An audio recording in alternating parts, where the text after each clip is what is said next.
Hello everyone. Today, we bring you the news that Democrats and Republicans alike may be hoping to see Trump's name as a potential Speaker of the House in January 23, if the Republicans can win control of the House in the upcoming 2022 elections. Yes, you heard me right. Both Republicans and Democrats would like to see former U.S. President Donald J. Trump's name as a potential Speaker of the House. This would put Trump third in line to become president once again.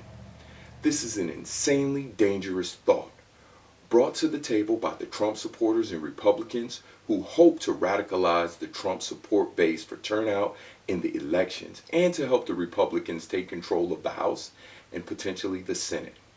While Democrats are hoping the news of a Trump return to Washington will bring out the voter numbers to keep control of both the House and the Senate for themselves, using fear of another January 6th revolt-type event. Both Democrats and Republicans have yet to learn the lesson that if you play with fire, you will get burned.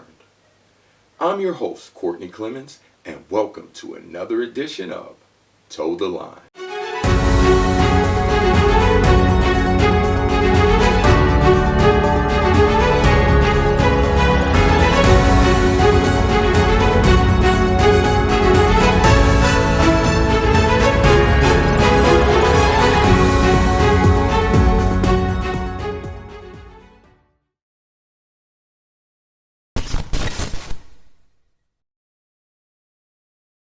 While Republicans are hoping a Trump Speaker of the House bid can bring out voters, the Biden administration are looking into the complete scale of wrongdoing by the Trump Department of Justice, calling the 4 years of DOJ under Trump a rogue department who carried Trump's disdain for legal procedures to criminal levels of inappropriate actions and violations of the fundamental principles that law enforcement cannot breach.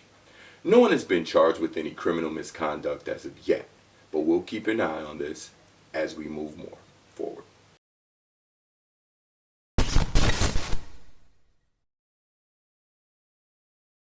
While Biden actively looks for a way to charge Trump and his supporters with any type of criminal activity, he now faces scrutiny from the GOP and American citizens on his "let's wait and see" approach with Putin.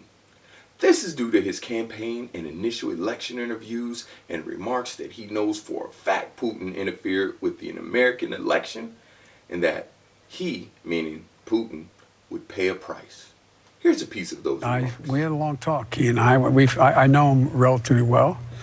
And the conversation started off, I said, I know you and you know me.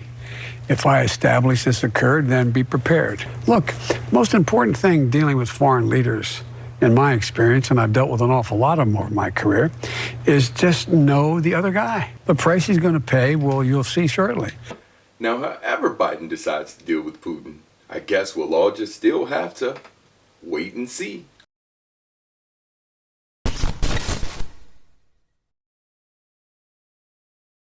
One thing we won't have to wait and see is the Biden administration's aggressive attack on the tobacco industry.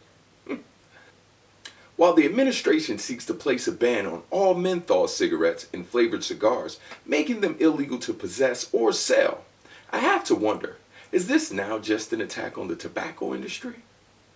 With marijuana becoming legal in most states for medical and recreational use, what used to allow police to harass and criminalize minorities for small possession charges has now almost gone away. Criminalizing menthol cigarettes only seems to have one specific target. Who loves menthols? Exactly. Black people.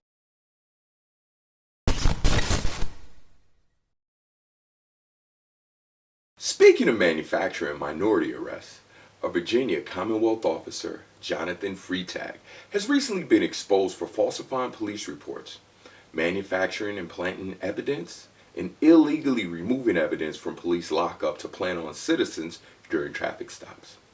This information all began when a traffic stop of a DC firefighter with no previous criminal record. Freitag reported that the stop was due to Mr. Elon Wilson, then a DC firefighter, swerving over a solid yellow line. Wilson maintained his innocence, even in a plea that he accepted due to threats of a minimum 10-year sentence for possession with intent to distribute and illegal possession of a firearm. Wilson spent 20 months in prison on a 3-year sentence before dashcam footage, which the Commonwealth's attorney at the time held from the defense, which allegedly shows Officer Freitag falsified the reason for the stop and planted evidence in Mr. Wilson's vehicle.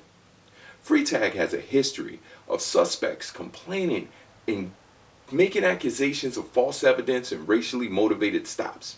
Freitag has since resigned from the department and was until recently working as a police officer in Florida, where he abruptly resigned as well. While an ongoing FBI investigation into Freitag's conduct continues, it is alleged that over 400 convictions where Freitag was the arresting officer are now being looked into, and the convictions are being called for an overturn due to proven misconduct and falsification of evidence by this officer, with the only reason being the citizens were people of color.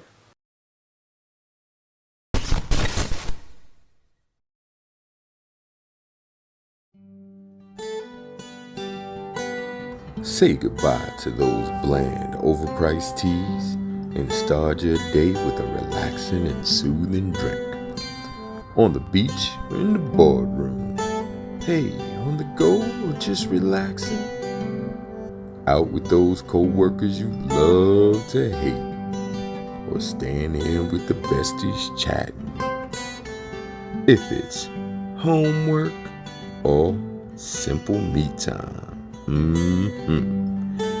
Making lifetime memories over mentality time.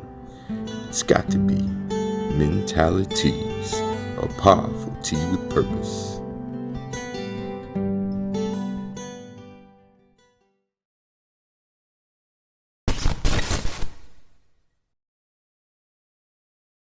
Keeping the segue into traffic, the auto industry is set to make massive moves in the next year by introducing autonomous flying cars, starting with the 2-seater passenger flying cars, with hopes to spark a surge in interest and bring their consumers into the future.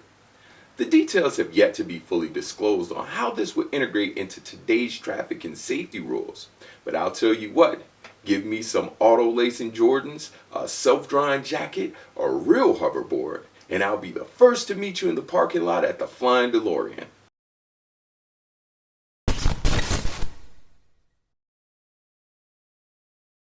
Speaking of flying cars, I wonder how this will affect NASA's new investigations into UFO sightings.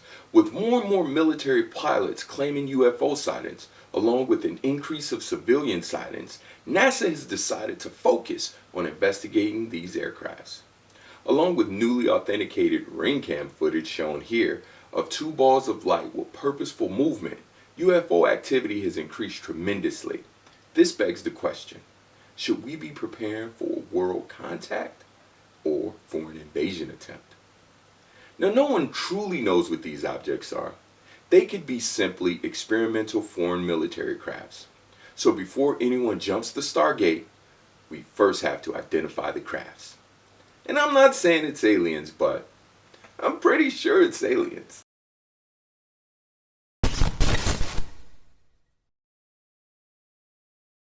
Well, one flying object has been identified.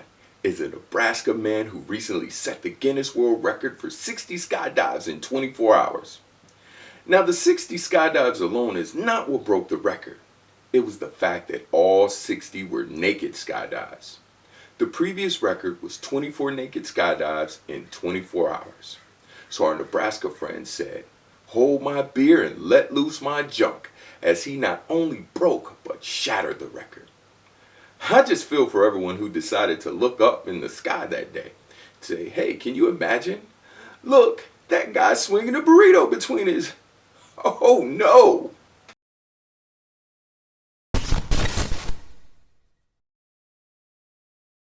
Speaking of burritos, tortillas were thrown at the end of a high school basketball game at players from Orange Glen, a majority Latino high school, by opposing players and parents from Coronado High School, which is predominantly white. This came after a championship game that Coronado won. The Coronado Unified School District Superintendent stated, The individuals who participated in these actions do not reflect our school district values. But I beg to differ. For both parents and students to allegedly participate in hurling tortillas at a group of Latino players is beyond what your district is about. This isn't just kids being kids. This is the parents of the district indoctrinating and showing their kids how to be a racist prick 101. It wasn't enough to win a close game.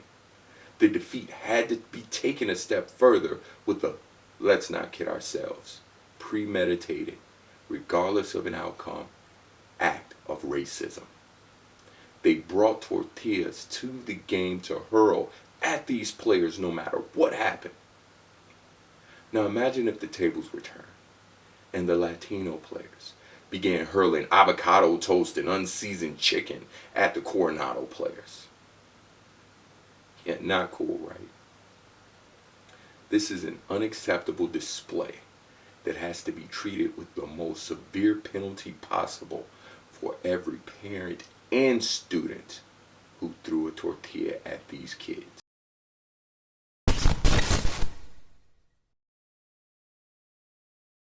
Well, that's our show for today. I've been your host, Courtney Clemens, and thank you for joining us here on Toe the Line.